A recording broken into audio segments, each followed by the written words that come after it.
Mr. President, I wasn't going to speak against the bill because I knew that some other people say some good things. But I want to tell you about this process. We're supposed to have a debate process. You know, when Mr. Wickline emailed me and asked me if I was a no on this, I emailed him back and said, you know what, they haven't presented anything that makes me want to change my mind.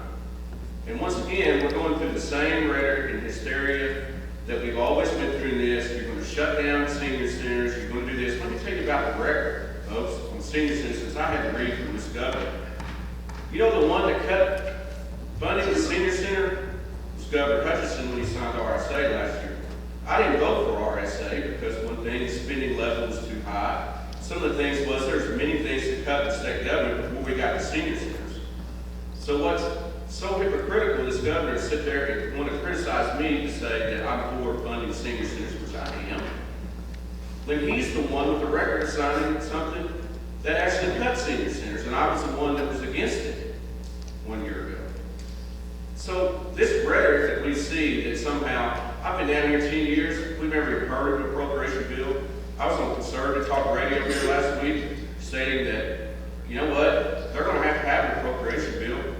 This isn't all about policy in the Arkansas Works program, which I'm obviously against because, you know what, we're spending way too much. This is about a spending bill. And the same thing I told the press people when they started up last week, we are spending this state and country into financial doom with obligations that we can't meet in future years. There are so many things about DHS. Last year at this time, I was trying to break out the fact that they were not doing redetermination, something they were supposed to be required to do by law.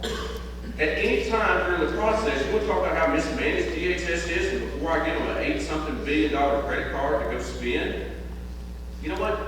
We've spent hundreds of millions of dollars on benefits going to dead people, people that don't even live in this state, people in prison, people with fictitious Social Security numbers, and all of a sudden we wanted the first day, come down here last week and ran through an $8 billion bill. I mean, where's the process that it didn't come, that we got the chance to meet and stop it and say maybe there's something we can agree on other than come up with a scheme to play out in front of everybody to get the votes to get what you want. Now the legislative process should work. Someone asked me if the Democrats held up the Secretary of State's bill we got photo ID through and said, you know what, would you go along with the same scheme? And I said no. Because it's not straightforward. It's not what government is about. And the people of Arkansas deserve better than to sit there and hear the lies that I've seen out there, the deceptive that we want to throw kids and foster kids. I actually was quoted in the paper, the governor influenced me out, as saying I would increase funding for foster care families in this.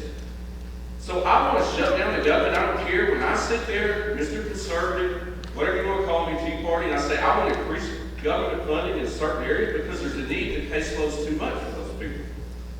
But then the lawyer in him, as BB did, starts there and turns it, twists it around that I said I voted against the other part of the bill.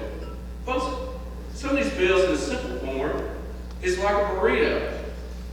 But some of these things at DHS, I'm against spending. We're spending too much money. The policies and reforms that could be done at DHS could save and give better services for the people of Arkansas.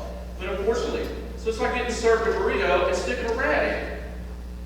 You know? But that's the way politics is working today, that you cram every little thing into every bill and try and get it, and then you create the hysteria and lies to try and get it passed. And each time I keep hearing, well, next time, you know, we're going to do better and get along, until the next time they need what to get done. And we see the same act, the same sad play get up.